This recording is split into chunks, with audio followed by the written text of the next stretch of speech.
Every day I'm hustling, hustling, hustling, hustling, hustling, hustling. Welcome to the Tour Trap with Adam Connolly and myself, Vaughn Hart. We bring you destination experience operators from all over the world to chat about their experiences, find out what makes them and their businesses tick. Well, let's go ahead and get started.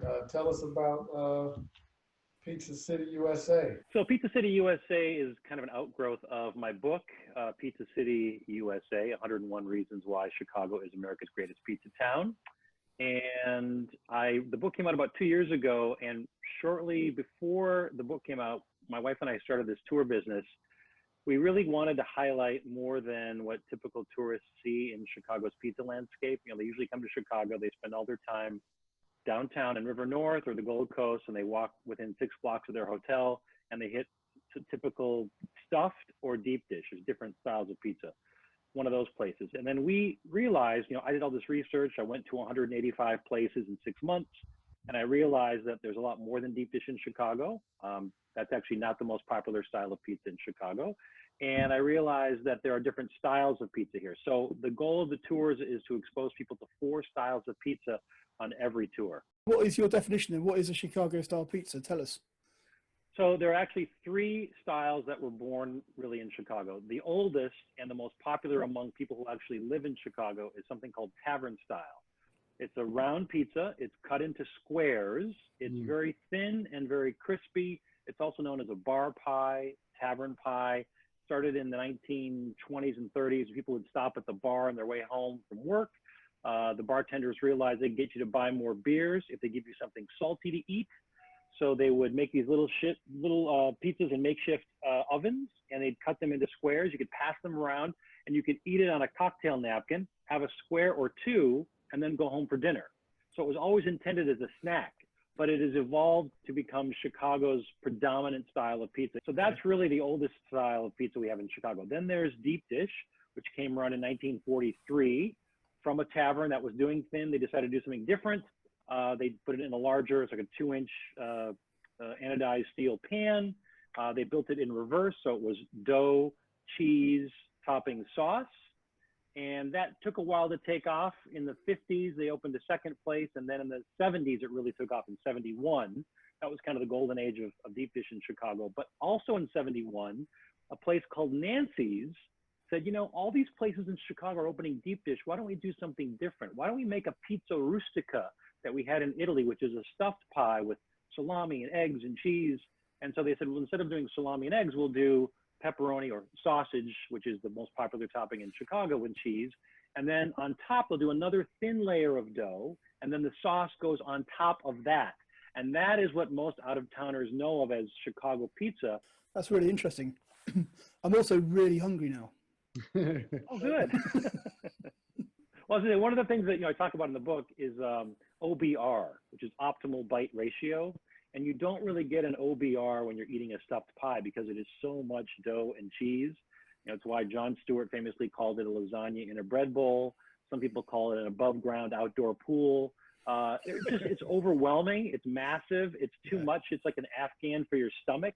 So you have a couple of bites and you're done. Whereas there are some really good deep dishes that have an OBR, places like La Briola and My Pie that I write about, but are off the beaten path. And so we want to take our people on those tours to those off the beaten path places that I think are noteworthy and worthy of tasting and worthy of eating. That's fantastic, man. Yeah, How'd you go about partnering with these the different restaurants you have on your tour? Was it that they were aware of your book, or you just approached them and told them what you're trying to do? Or when did the book come? Did the book come first or the tours first? Yeah, book came in the fall of 18, and then the tours we started that summer of 18. And because most of the places had already heard about us, we'd been doing, I've been writing about it and blogging about it and posting about it on various social media. So everybody knew the book was coming out soon. Mm-hmm. And I had contacted some of the heavy hitters, like a dozen or so of the places that I really loved, that we could somehow shoehorn into either a walking tour in a neighborhood or into a bus tour into 3 or 4 different neighborhoods. And so reached out to them, and of course they were on board. I mean, we are paying them, so they're getting some business from it. Sure. But we also have these badges that will show You know, the badges will show like all the Instagram handles for everybody, and so you can tag all the pizzerias pretty easily, and it's just a nice little keepsake. But we give them a little bit of publicity as well, because we're constantly posting on Instagram and Facebook and mentioning, you know, the places over and over again, because we're hitting these places every week. Yeah, no doubt. Did any of the restaurants that you approach give you any pushback, or did you get rejected by any of them, or everyone pretty much had open arms? Everybody was on open arms. There was one place in a neighborhood that didn't want to work with us after. So we started doing the tours in the summer, right? And the book came out in the fall. And I had made one critical comment about one of the places that I thought it was a little inconsistent, which is still true to this day. It's a little inconsistent, but I really like the pizza. It's in my top 5 in that category, because I've got top 5s in every chapter. And they took offense to that. And so they said they don't want to be in the tours anymore. It's one of those problems we have in the food business, where unless you say everything about the place is glowing and wonderful and it's the best ever, they take offense. So that was, you know, it was fine. We took them off the tour. Come on, Steve, expose the bastards. Who are they? I'm not going to say. I'm a gentleman. I don't kiss and tell. But no, generally, 99% of the places were like, we love to have the exposure, the publicity. I mean, I've gotten a lot of press the first year at Washington Post, all the in-flight magazines, you know, and so they would come along on the tours, and they're writing about the pizzas at these spots. Did those guys try to come back and get you to include them again? They did not. They did not. Although I am working on volume 2. I just talked to the publisher recently, and I think we're going to do an updated volume 2 of this book, because there are about 25% of the places I could probably replace by now. So just call the book "The Best, Most Inconsistent Pizzerias in Chicago," and you know these guys will just love you. The best, most inconsistent, yes.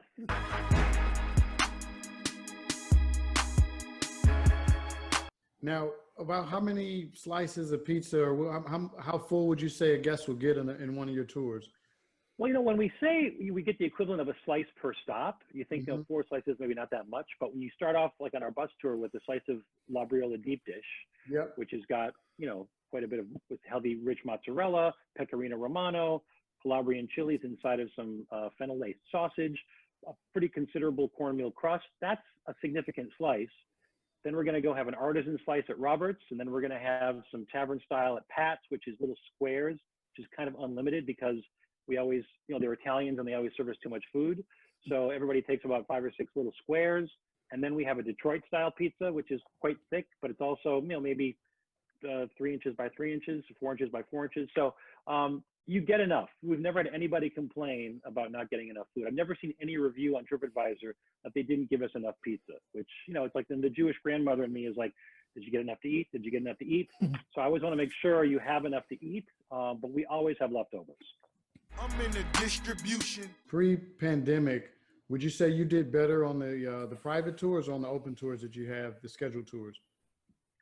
I gotta say, at the end of last year, so our walking season, because we're in Chicago and it gets cold, runs May through October. And then from November through April, we just do the weekly bus. But mixed into that, we have a lot of private tours, birthday parties, corporate stuff. I would say the end of last season, probably last fall, we were doing great. All the tours were, you know, 50, 60% sold, and we'd have, you know, maybe once every other week we'd have a private tour. So we were great last year. Since COVID, it's just gone off a cliff. Yeah, no doubt. How are you selling, Steve? Are you selling mainly direct, or through OTAs, or through concierges, or where's your distribution? I mean, everything we can. We literally go, our interns and myself will go hand to hand to the hotels downtown and talk to the concierges and give them a pamphlet and remind them that we're still open if they have guests and looking for something to do on the weekend. There's Concierge Preferred, which is an organization here. There's Choose Chicago, which we're members of, that, you know, help market us, but, you know, and social media. But that's kind of how we're doing it. It's really, we try to do some guerrilla marketing and then just word of mouth. And we've had a lot of great word of mouth. And again, the TripAdvisor reviews are great, so that helps. But we're also doing Airbnb experiences now too. And we started those about a year ago. And I would say we're getting a trickle. Every day I'm hustling. Every day I'm hustling. We've reached out to some, what are they, DMCs, destination management companies. Yes, we reached out to some DMCs. They're not having a lot of business, but we have reached out to some of them and have put together custom tours for their people. We did a thing for the Chicago Fire Football Club. You know, we do have international football here. Actually, it's not American football always, just to our friends in the UK. So the Chicago Fire hired us to do their holiday party 2 years ago. We did 78 people on a tour. That was 2 buses worth of hungry athletes. Absolutely. So we've done, you know, we've reached out to some sporting group. We're trying to get the Blackhawks when they get their young recruits signed in the summertime and do a sort of welcome to Chicago pizza tour. You know, right now with COVID, the bus we typically have seats 24. We can only take 12. And those buses have been deep cleaned and they've got dividers and, you know, everybody's got to wear a mask and we've got hand sanitizer everywhere. All the eating is done outside or just inside the restaurant if they've got big open windows that look out. So it's a lot different, and we can only do 12 people at max on a tour now. So even if we did a private tour, I mean, we could probably do 19, which would be a larger bus that seats 38 normally. We could do 19 people, but we would want to make sure that those people are, you know, either together as a family or they're in a bubble or, you know, because if we have, like, let's say we have a tour of 12 guests and there's 6 parties of 2, we will space them out at tables on the tour. Yeah. Yeah. I think you've done the smart thing by approaching the DMCs, because whilst they're not going to be having many customers inbound at the moment, you know, getting in with the DMCs so that when it picks back up is definitely the smart move. Yeah, no doubt. One thing, and it's not going to help pretty much too much now because schools aren't in, but I think this would be a good, certainly a good tour for school groups. I run a student tour company, and I would definitely, because it sounds like, you know, they would get full on this. And one of the reasons why we haven't used a lot of food tour companies in the past, or food tour contracts on our tours for our student groups, is because, you know, it's more of a tasting around, which it sounds like this, but if you're saying that, you know, these guys, you know, people will get pretty much 4 slices, you know, what's the equivalent of 4 slices on each tour? I mean, that's pretty much the equivalent for us of a meal. Maybe we have to figure out how to throw a salad or something in there to give the kids some vegetables. But yeah, this would be great for, you know, marketing this to student tour companies to get them to include this on their schedule, because I would do it for sure. Yeah, we've had, I mean, families bring their kids all the time, and they bring, you know, they say in the notes, I have a hungry teenager, will they get enough to eat? Right. You know, I've got 2 kids myself, so yes, I know that, you know, they're human vacuums. But Yeah. I think that, yeah, we've never had a complaint about, we've had people literally take clamshells with them from 2 of the places, because by the 3rd and the 4th stop, it's like, They're you know, full. and you're eating everything within 3 hours. So it's kind of a condensed period too. You're not stretching it out. And if you're on the bus, you're not walking it off. You know, at least if you're walking on the tour, there's a little bit of walking off the food, but with the bus, you eat, you get on the bus, you eat, you get on the bus, you know, so you're not walking a ton. I think that's a great idea. I think Von is now thinking how much money he can save by included meals. No doubt. I'm thinking we're gonna talk after this call, man, because I definitely think that'd be a great addition to one of our, you know, we do Chicago tours all the time, and of course we take them to Giordano's because everybody wants to do that, and of course, and plus they have a package with the Willis Tower, which, you know, we do, but no, we always look for something unique, which this certainly sounds like it is. So yeah, man, when things get back to normal, I would certainly suggest that. Also, you know, check out CITA, man, because I think it'd be a lot of student tour companies who'd be interested in including your tour on their you know, their over the road tour. So maybe something you want to check out. But I'd definitely be interested in that for sure. Yeah, I you know, everybody always says Giordano's, and I mean, you know, God bless them, and they do fine work, but people usually get disappointed after an experience. They say, oh, it was so heavy, and it was so this and that, and, you know, again, it's only been around since '71. It's not actually deep dish, different style, so there's a lot of misinformation there, and so I would just want to sort of educate people to what Chicago pizza means. You know, one of the things that we're going to be working on is exposing people to all the really cool stuff, you know, other stuff that you can do there, like a food tour like this, where they can get exposed to more than just Giordano. So yeah, no, I mean, again, just not to belabor the point, but, you know, you look at TripAdvisor reviews and you'll see what people's response is. You know, I'm from Chicago. I never knew these places were here. They're great. I learned a lot about pizza. I mean, there's a great line last year on a tour. I had a couple from Toronto, not necessarily a great pizza city. They've got a Neapolitan place and a Detroit style place. And after the tour, the wife turns to the husband and says, I don't think we have very good pizza at home. Yeah. She just realized how good this pizza was and just had no idea how good it was, and like just made her realize how weak everything is back home. So we really opened people's eyes. No doubt. Well, I won't have that problem coming from Detroit, man. I'll just let you know that right now. You know, we Good. got pizza Respect. populists. Respect. Yeah. It's taken off all over the country. You know, Emmy Squared started in New York, but they're doing a Detroit style place here, Paulie G's, which started in New York. There's one in Chicago. He started doing a Detroit style. There's 3 others. 5 Squared is a Detroit style. It's really sweeping the nation now, finally, even though it's been around since 46. So where are your customers coming from now, Steve? Are you getting locals coming, or are you still getting people from other cities around the US? Or Mostly locals. Yeah, mostly from the suburbs. They drive, 30, 45 minutes into the city for a weekend to do some stuff. The museums are reopening. Architecture tours on the boats are open. So we get people who come in for a little bit and just, want to see the city for a day, but very few international. I mean, boy, the last year we had people from all over the world, which was so cool. Yeah. So when do you reckon that you're going to get the international people? What's your opinion in terms of international restart? What's your thoughts on it? We honestly are not thinking anything until next May or June. I mean, with the way travel is right now, there's no vaccine. It's just, like I've got friends who work for Live Nation, which books live music acts. They're not even thinking of anything until June. Yeah. So I think it's unrealistic for us to think of anything until May or June. And that's kind of what we're looking towards. And right now we're just kind of, treading water. And, we don't lose money if we cancel a tour. We don't have any inventory. We don't own the buses. We work with a bus company. So it's fine. But we're just kind of trying to keep our name out there a little bit. I do a podcast every other Friday called Pizza City that's been going throughout everything. And so that keeps our name out there a little bit. And like I said, if I get some interest in doing the book again, we'll just kind of keep the name sort of top of mind. But I don't think we're going to get the international guests back till next summer. Next summer. Yeah, okay. That's fairly consistent. We spoke to somebody last week who reckons it might not be until spring 2022, which is a bit depressing. I hope U.S. citizens can travel to Europe before 22 because I have a daughter who just moved to Amsterdam. Okay. Oh, wow. So you're not going to see her for ages. Getting a master's degree there, so I need to go see her at some point. Yeah. There's plenty of cafes in Amsterdam to keep her busy. She'll be fine. Oh, I know. I was there a year ago.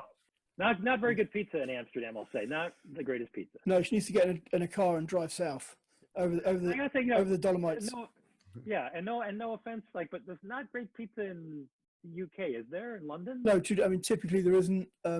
There's the odd restaurant up and down the country, which will be amazing because they'll be fairly authentic. But yeah, it's not renowned. You wouldn't come to the UK and think I've got to go to one of their amazing pizza restaurants. I've wanted to try Chicago Town frozen pizza from there because they have quite a big company and they do quite a big business, but it's not available here. Yeah, the reason they do big business is because it's just frozen shit. Well, they've been reaching out to me over the last year. They really want to help with their product because they want to know what real Chicago deep dish is. Yeah, they need help. So, you might have some business there, Steve. If Adam says the food is shit, it's shit because I know my food. He'll eat anything. We were all hoping in the student tour industry that it would be spring 21, and that's starting to look a little scary now. So, hopefully there's something that turns around. I don't know what it would be, but that's what we were pushing for. And I think that's starting to change a little bit as well. So, we just, we're doing our best to just hang in there. And like you said, just try to weather the storm as much as possible, looking at different pivots. I just started doing these virtual tours, which, really wouldn't do too much for you because a virtual tour of a pizza tasting ain't gonna go over too well. Well, we did try now when everything was locked down here in April. We did try doing these virtual pizza parties every other week, every other Thursday night. We'd have a guest pizza maker. People in Chicago could go order that pizza ahead of time and then bring it home. And then we could eat and taste with the owner like this and have an experience. And they could ask questions. So that was kind of nice. We did a New York pizza one time, hoping that we'd get some New York attendees. Yeah. And again, that was just to keep our name out there. But we just ran out of material, and it was a lot of work for me to run the Zoom every other Thursday, and we stopped doing it. And then, of course, once restaurants opened somewhat in Chicago, we thought it didn't make sense to keep doing that because people could actually go to the restaurants now. Pizza has been like the #1 business here. They've weathered this storm like nothing else. People are constantly ordering pizza for carry-out delivery, and now they're going in and having it too. That's good stuff, man. Yeah, I mean, that was a good idea that you did, and maybe like have it on your podcast, or even if it was a situation where you could host, like maybe partner with any of your restaurant partners and do like a cooking course, like an online cooking, like a pizza making course or something like that, like a virtual cooking course for something. Yeah, I've been tinkering with a pizza recipe here for we call it grandma style, which is kind of a short Sicilian. And I've been tinkering with that the last couple of days on my social media, and I'm thinking maybe we do a virtual class like that.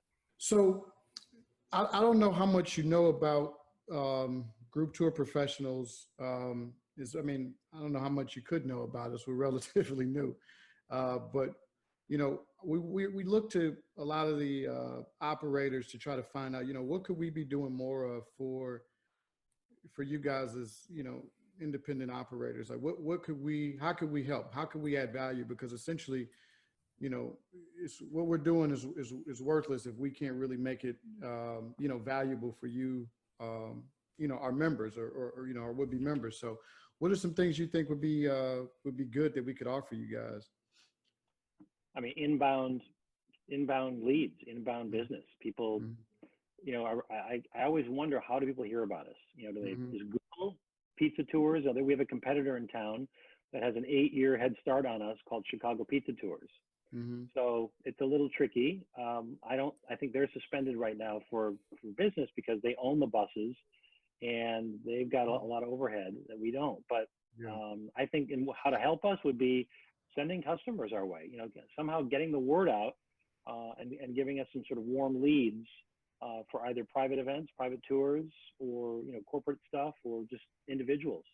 I appreciate that, man. We definitely want to do what we can to provide any kind of marketing support and promotion support. We're working on some things now, of course, that would be a benefit to the members, and they'd be, free tools that you could use and free vehicles that we would use to help to promote you guys. But thank you. I really appreciate it, guys.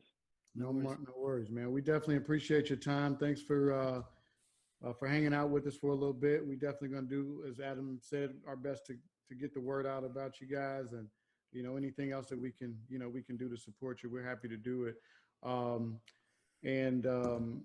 Yeah, man, just keep hustling and hang in there, and things can't get any worse. So yeah, they'll turn around. We're optimistic. People are going to come to Chicago. We're worried about that. But great to talk to you, Steve. Thanks a lot. Thanks, guys. Cheers. Take care. Every day I'm hustling.